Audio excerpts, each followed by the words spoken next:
నమస్కారం అందరికీ. ఇప్పుడు మనం డిగ్రీ ఫస్ట్ ఇయర్ వాళ్ళకి ఫస్ట్ సెమిస్టర్లో బిజినెస్ ఆర్గనైజేషన్ మేనేజ్మెంట్ అనే సబ్జెక్ట్ చూడబోతున్నాం కదా. సో మనం యూనిట్ 1లో చాప్టర్ 4 వరకు చూసాము. ఇప్పుడు మనం యూనిట్ 1లో చాప్టర్ 5 ఏముందో చూద్దాము. Soul proprietorship. సో ప్రీవియస్గా మనం ఏవైతే బిజినెస్ ఫార్మ్స్ ఉన్నాయో అక్కడ చూసాం కదా, ఏ బిజినెస్కి అడాప్ట్ అవ్వాలని చెప్పి. సో అందులో ఫస్ట్ టైప్ ఏంటిది, సోల్ ప్రొప్రైటర్షిప్. సో అదంటే ఏందనేది ఇప్పుడు మనం ఈ వీడియోలో చూద్దాము. సో ఫస్ట్ సోల్ ప్రొప్రైటర్షిప్ అంటే ఏంటిదంటే ఇండివిజువల్ పర్సన్ చేస్తాడనమాట.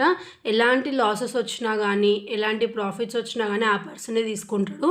బిజినెస్లో ఏం డెసిషన్స్ తీసుకోవాలన్నా కూడా ఆ పర్సనే తీసుకోవాలన్నమాట. ఆ వచ్చే ప్రాఫిట్స్ అన్నీ అతనే తీసుకోవాలి, ఏం లాస్ వచ్చినా అతనే తీసుకోవాలి, రిస్క్ అంతా బేర్ చేయాలి. ఎవరు హెల్ప్ ఏమన్నా కావాలంటే ఫ్యామిలీ మెంబర్స్ది తీసుకోవచ్చు అంతే, బట్ ఎవరు ఇన్వాల్వ్మెంట్ ఉండదు, సింగిల్ పర్సనే మొత్తం చేసుకోవాలన్నమాట. సో దాన్నే సోల్ ప్రొప్రైటర్షిప్ అని అంటాము. Next definitions. ఇక్కడ చాలా డెఫినేషన్స్ ఉన్నాయి, ఏదన్నా ఒక్కటి నేర్చుకోండి సరిపోతుంది. నెక్స్ట్ మనకి క్యారెక్టరిస్టిక్స్. సో ఏవైతే సోల్ ప్రొప్రైటర్ ఉందో దాని క్యారెక్టరిస్టిక్స్ ఏంటివి.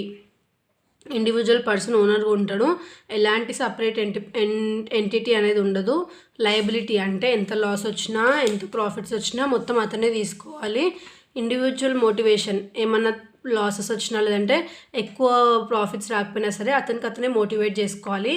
ఓనర్షిప్ ఇంకా కంట్రోల్ రెండింటి మధ్యలో లింక్ ఉంటుంది అనమాట అతనికి. ఇండివిజువల్ రిస్క్ అతనే బేర్ చేసుకోవాలి, ఎలాంటి రిస్క్ వచ్చినా సరే. స్టేబుల్గా ఉండాలి, ఎలాంటి ప్రాబ్లమ్స్ వచ్చినా సరే. ఓన్ క్యాపిటల్, అతను ఓన్ ఇన్వెస్ట్మెంట్ మొత్తం డబ్బులన్నీ. గవర్నమెంట్ రెగ్యులేషన్స్ ఏమి ఉండవు, లిమిటెడ్ ఆపరేషన్స్ అనేటివి ఉంటాయి అన్నమాట. నెక్స్ట్ లీగల్ పొజిషన్స్ ఏవైతే ఉంటాయో సోల్ ప్రొప్రైటర్కి ఏంటివి అవి. అతను కావాలంటే ఏదైతే జాయింట్ స్టాక్ కంపెనీ లేదంటే పార్ట్నర్షిప్ ఫర్మ్ అవన్నిటికీ కన్వర్ట్ అవ్వచ్చు, అతని ఇష్టం. లేదు అతను సోల్ ప్రొప్రైటర్గానే చేస్తున్నాడంటే జనరల్ లైసెన్సెస్ ఏవైతే షాప్ పెట్టుకుంటే ఆ షాప్కి జనరల్ లైసెన్స్ కానీ, ప్రాపర్టీ ఏదైతే ల్యాండ్ ఉందో ఆ ల్యాండ్ది పేపర్ కానీ, ఏ బిజినెస్ పెట్టుకుంటున్నాడో ఆ బిజినెస్, ఒకవేళ ఏదన్నా క్లోతింగ్ది కానీ లేదంటే ఏదన్నా మెడికల్ షాప్ అనుకోండి, అప్పుడు లైసెన్స్ అలాంటివి తెచ్చుకొని పెట్టుకుంటే సరిపోతుంది అంతే. ఇలాంటి లీగల్ అనేటివి ఆయనకి ఏమి ఉండవు. Next suitability of sole proprietor. అతనికి ఏం కావాలి, క్యాపిటల్ రిక్వైర్మెంట్ అనేది తక్కువ ఉంటుంది. మార్కెట్ ఏదైతే అమ్మే ప్లేస్ ఉందో అది local. Contact with customers is essential. ఇప్పుడు ఒక పర్సన్ వచ్చి నాకు ఇది కావాలి అని చెప్తేనే అతను తీసుకొచ్చి స్టాక్ చేస్తాడు కదా అతని షాప్లో. సో కస్టమర్ కాంటాక్ట్ అనేది చాలా important. Goods are artistic in nature. So ఏవైతే గూడ్స్ ఉంటాయో అవి ఎట్లా ఉంటాయి, పీపుల్కి డైరెక్ట్గా అంటే ఒకసారి మనము కొన్న తర్వాత ఆ వాల్యూ ఏదైతే ఉందో, ఓనర్షిప్ ఏదైతే ఉందో, కస్టమర్ వచ్చి పర్చేస్ చేయగానే అదేమవుతుంది, షిఫ్ట్ అయిపోతుంది అనమాట వాళ్ళకి. When quick decisioning is needed. So decisions అనేటివి కూడా సపోజ్ ఇప్పుడు ఏమైనా డెసిజన్ తీసుకోవాలంటే ఇమీడియట్గా అతను దాని గురించి మొత్తం ఫ్యూచర్ అంతా థింక్ చేసి ఇమీడియట్గా డెసిజన్ అనేది తీసుకోవాలి. Next social desirability of sole proprietorship. అంటే సొసైటీలో ఎలా ఇతను రోల్ ప్లే చేస్తాడంటే లార్జ్ ఎంప్లాయ్మెంట్ పొటెన్షియల్. సో ఇప్పుడు అతను ఎంప్లాయ్మెంట్ కూడా ఇవ్వచ్చు పీపుల్కి. లో ప్రైజెస్ మీద గూడ్స్ ప్రొవైడ్ చేయవచ్చు. ప్రాపర్ డిస్ట్రిబ్యూషన్ ఆఫ్ వెల్త్ చేయాలి. హెల్ప్ఫుల్ టు స్మాల్ ప్రొడ్యూసర్స్, ఎవరైతే స్మాల్ ప్రొడ్యూసర్ ఉన్నారో వాళ్ళకి యూజ్ అవుతుంది ఈ సోల్ ప్రొప్రైటర్ అనేది. కన్జ్యూమర్కి కూడా యూజ్ అవుతుంది. Acts as training centre. Promotes independent living. So ఏదైతే ఇండిపెండెంట్ లివింగ్ ఉందో దాన్ని కూడా ప్రమోట్ చేస్తుంది. సోషల్ వర్చ్యూస్ని డెవలప్ చేస్తుందంట. Next advantages of sole proprietorship organisation. So easy to formation, better control, మంచిగా కంట్రోల్ చేసుకోవచ్చు.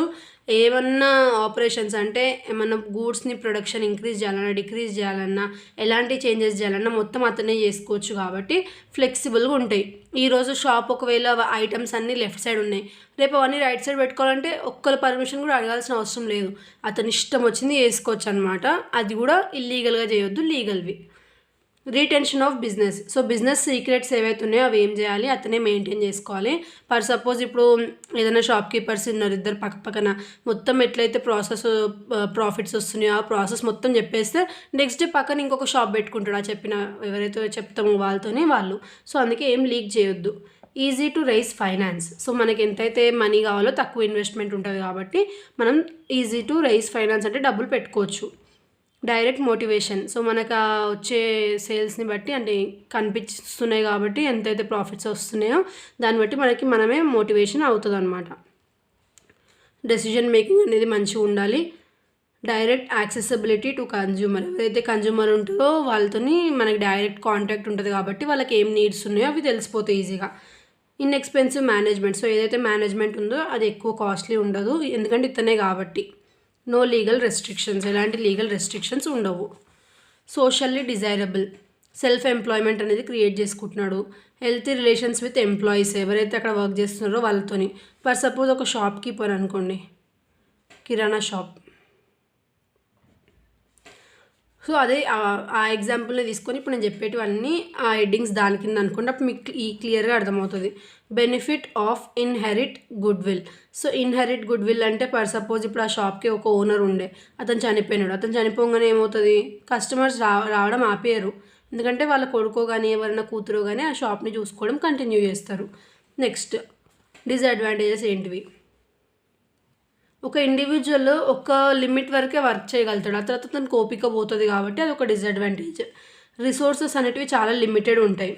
మేనేజర్ ఎబిలిటీ కూడా లిమిటెడ్ ఉంటుంది, ఎందుకంటే సింగిల్ పర్సనే కాబట్టి ఎక్కువ డెసిజన్స్ తీసుకోలేడంట. అన్లిమిటెడ్ లయబిలిటీ అంటే ఎంత లాస్ వచ్చినా ఏం రిస్క్ ఉన్నా సరే మొత్తం ఇతనే తీసుకోవాలి. అన్సర్టన్ కంటిన్యూటీ, బిజినెస్ ఎన్ని రోజులు నడుస్తుందో తెలియదు, ఎప్పుడన్నా ఆగిపోవచ్చు. లిమిటెడ్ స్కోప్ ఫర్ ఎంప్లాయీస్ కూడా ఈరోజు వర్క్ చేసి రేపు వెళ్ళిపోవచ్చు. నో లార్జ్ స్కేల్ ఎకనామీస్, ఎక్కువ పెద్ద పెద్ద కంపెనీస్ అనేటివి ఇన్వాల్వ్ అయి ఉండవు. మోర్ రిస్క్ ఇన్వాల్వ్డ్, చాలా రిస్క్ అనేది ఇన్వాల్వ్మెంట్ ఉంటుంది. లార్జ్ స్కేల్ బిజినెస్కి ఇది unsuitable. Difficulty in maintaining personal contract, so ఏదైతే పర్సనల్ కాంట్రాక్ట్ ఉందో దాన్ని మెయింటైన్ చేయడం చాలా డిఫికల్ట్గా ఉంటుందంట సోల్ ప్రొప్రైటర్షిప్లో. Reasons for the growth on sole proprietor business, individual tastes. So ఇప్పుడు ఫర్ సపోజ్ ఒక షాప్ కీపర్ ఉన్నాడు, వాళ్ళ ఎవరైతే పక్కన వచ్చే కస్టమర్స్ ఉంటారో వాళ్ళందరూ ఆల్మోస్ట్ చుట్టాలు అయిపోతారు అనమాట, రోజు రెగ్యులర్గా వస్తారు కాబట్టి. సో వాళ్ళందరూ టేస్ట్ ఏంటో తెలుసుకోవచ్చు. రీటైల్ బిజినెస్ చేసుకోవచ్చు. యాన్సిలరీ వర్క్ ఉంటుందంట. Greater flexibility, service sector, incentives కూడా ఉంటాయి. Free from legal formalities, so మనకు నచ్చినంత ప్రాఫిట్స్ వస్తాయి, మనం నచ్చినప్పుడు బిజినెస్ని ఎక్స్పాండ్ చేసుకోవచ్చు. మన దగ్గర ఇన్వెస్ట్మెంట్ ఉంటే మనం ఇంకా ఇన్వెస్ట్ చేసుకొని ఎక్కువ గూడ్స్ తెచ్చుకొని కన్జ్యూమర్కి నచ్చినవి అన్నీ పెట్టి ఈజీగా ప్రాఫిట్స్ ఎర్న్ చేసుకోవచ్చు. సో అవన్నీ బెనిఫిట్స్ ఉంటాయి ఇందులో. One man control, so one man control ఉండడం వల్ల ఈజీగా ఫార్మేషన్ అయిపోతుంది, మంచిగా కంట్రోల్ చేసుకోవచ్చు అతనే. ఎఫర్ట్స్ ఇంకా రివార్డ్స్, ఎంత కష్టపడ్డా కూడా మొత్తం ఏవైతే రివార్డ్స్ వస్తాయో అంటే డబ్బులు వస్తాయో అవన్నీ అతనికే కదా. నెక్స్ట్ బిజినెస్ సీక్రెట్స్ అన్నీ అతనే హైడ్ చేసుకుంటాడు. కస్టమర్స్తో డైరెక్ట్ కాంట్రాక్ట్ ఉంటుంది, అన్ని ప్రాఫిట్స్ వస్తాయి అంటే అన్నీ వస్తాయని తెలీదు, ఒకవేళ చెప్పలేము, లాసెస్ కూడా రావచ్చు, బట్ అతను అన్నీ బేర్ చేసుకునేలాగా ఉండాలి. ఇన్ఎక్స్పెన్సివ్ మేనేజ్మెంట్ ఉంటుంది, ఎందుకంటే అతనే మొత్తం చేసుకుంటాడు కాబట్టి ఎవ్వరు హెడ్, బాస్, చైర్మన్ అవన్నీ రిక్వైర్మెంట్ లేదు. నో లీగల్ రెస్ట్రిక్షన్స్, గవర్నమెంట్ నుంచి ఏం లీగల్ రెస్ట్రిక్షన్స్ లేవు, బట్ ఏదైనా షాప్ పెట్టుకుంటున్నారంటే ఒక లైసెన్స్ ఇంకా ప్రాపర్టీ ల్యాండ్ పేపర్స్ ఉంటే సరిపోతుంది. Cordial relationship with employees, so మన దగ్గర ఎవరైతే షాప్లో వర్క్ చేయడానికి వస్తున్న అబ్బాయి ఉన్నా లేదంటే ఎవరైనా అమ్మాయి ఉన్నా సరే వాళ్ళతో మనం జనరల్గా ఎవరైతే ఫ్యామిలీ మెంబర్స్తో ఎలా ఉంటామో అలానే అయిపోతాం. సోషల్ డిజైరబిలిటీ, సో మంచిగా సొసైటీలో కూడా కొంచెం గ్రోత్ మంచిగా ఉంటుందంటే ఈ business. Limitations of one man control, so one man control ఉండడం వల్ల ఎలాంటి డిసడ్వాంటేజెస్ ఉంటాయి. సో ఫండ్స్ అనేటివి లిమిటెడ్గా ఉంటాయి, ఎందుకంటే ఒకటే పర్సన్ ఎంత డబ్బులు పెట్టుకుంటాడు. మేనేజరల్ ఎబిలిటీ, థింకింగ్ ఎబిలిటీ కూడా ఒక పర్సనే కాబట్టి అంత ఎక్కువేం ఉండదు. యాబ్సెన్స్ ఆఫ్ ఎకనామిస్, రిస్కీ డెసిషన్స్, అతనే డెసిషన్స్ తీసుకుంటాడు కాబట్టి రిస్క్ ఉంటాయి చాలా. లాస్ డ్యూరింగ్ యాబ్సెన్స్, ఒకవేళ ఆ పర్సన్ ఏమన్నా అయ్యి వాళ్ళ ఫ్యామిలీని పెట్టి అక్కడ నుంచి అతను వెళ్ళంగానే అతను ఎలా మేనేజ్ చేస్తున్నాడు, ఆపోజిట్ పర్సన్ ఎలా మేనేజ్ చేయలేడు కాబట్టి ఆబ్వియస్గా లాసెస్ అనేటివి చాలా ఉంటాయి. Next problems of expanding sole proprietorship business, so sole proprietor బిజినెస్ని ఎక్స్పాండ్ చేయడం అంటే ఏంటిది, ఇంకొక పార్ట్నర్ని యాడ్ చేసుకోవడం కానీ లేదంటే ఎవరైనా ఎంప్లాయీని సర్వెంట్గా పెట్టుకోవడం కానీ, అలా చేయడం వల్ల ఏమవుతుంది, అడ్వాంటేజెస్, క్యాపిటల్ అనేది ఇంక్రీజ్ అవుతుంది. మేనేజరల్ ఎబిలిటీ అంటే థింకింగ్ ఎబిలిటీ అనేది ఇంక్రీజ్ అవుతుంది. రిస్క్ అనేది షేరింగ్ ఆఫ్ రిస్క్ అనేది వాళ్ళ మీద కూడా కొంచెం ఉంటుంది కాబట్టి ఎంప్లాయీ మీద, అలా అడ్వాంటేజెస్ ఇవన్నీ. డిసడ్వాంటేజెస్ ఏంటివి, ప్రాఫిట్ అనేది ఇద్దరికి డివైడ్ అవుతుంది. No retention of business secrets అనేటివి షేర్ చేసుకోవద్దు, సో అది డిసడ్వాంటేజ్ అయిపోతుంది. డిలే ఇన్ డెసిజన్ టేకింగ్, ఇద్దరు ఉన్నారు కాబట్టి డెసిజన్ తీసుకోవడం కూడా చాలా ఇబ్బంది అయిపోతుందంట. ఎందుకంటే ఇద్దరికి నచ్చాలి కాబట్టి. ఎంప్లాయింగ్ ఏ సర్వెంట్, ఒకవేళ ఒక సర్వెంట్ని కనుక ఫర్ సపోజ్ పార్ట్నర్ని కనుక పెట్టుకుంటే అడ్వాంటేజెస్ ఏంటిది, డిసడ్వాంటేజెస్ ఏంటివో చూసినాము. అదే పార్ట్నర్ని కాకుండా సోల్ ప్రొప్రైటర్ ఒక సర్వెంట్ని పెట్టుకుంటే అడ్వాంటేజెస్ ఏంటిది, రెస్పాన్సిబిలిటీ అన్ని షిఫ్ట్ చేసుకోవచ్చు అంట ఆ పర్సన్ మీద. నో షేరింగ్ ఆఫ్ ప్రాఫిట్స్ ఏం షేర్ చేయాల్సిన అవసరం లేదంటే ఒకవేళ సర్వెంట్ వస్తే. రీటైనింగ్ బిజినెస్ సీక్రెట్స్ అనేవి కూడా అతనితో షేర్ చేయాల్సిన అవసరం లేదు. క్విక్ డెసిజన్స్ తీసుకోవచ్చు ఎవరైతే సోల్ ప్రొప్రైటర్ ఉందో అతనే. డిసడ్వాంటేజెస్ ఏంటిది, నో ఫ్రెష్ ఫండ్స్, సర్వెంట్ కాబట్టి ఫండ్స్ ఏమి ఇవ్వడు బిజినెస్కి. లెస్ ఇంట్రెస్ట్, ఎక్కువ ఇంట్రెస్ట్ చూపాడు, అతను నచ్చినప్పుడు ఇంట్రెస్ట్ చూపిస్తాడు, నచ్చినప్పుడు ఆ నుంచి వదిలేసి వేరే జాబ్ చూసుకుంటాడు. ఫియర్ ఆఫ్ కాంపిటీషన్, వెళ్ళి మొత్తం బిజినెస్ సీక్రెట్స్ ఆ ఎంప్లాయీ వేరే పర్సన్కి చెప్పడం సర్వెంట్ గ్యారంటీ ఏంటిది, ఉండదు కదా. Problem of selecting A person, so ఎలాంటి పర్సన్ని సెలెక్ట్ చేసుకోవాలో తెలీదు. ఒకవేళ రాంగ్ పర్సన్ని సెలెక్ట్ చేసుకుంటే బిజినెస్ అనేది స్పాయిల్ అవుతుంది, ఎందుకంటే మన బిజినెస్ ఐడియాస్ కానీ మన దగ్గర ఉన్న ప్రోడక్ట్ స్ట్రాటజీస్ కానీ అన్నీ వేరే పర్సన్కి చెప్పే ఛాన్సెస్ ఉంటాయి కాబట్టి. సో ఇది మనకి చాప్టర్ 5. నెక్స్ట్ వీడియోలో యూనిట్ 1లో చాప్టర్ 6 ఏంటిదో చూద్దాము. Thanks for watching.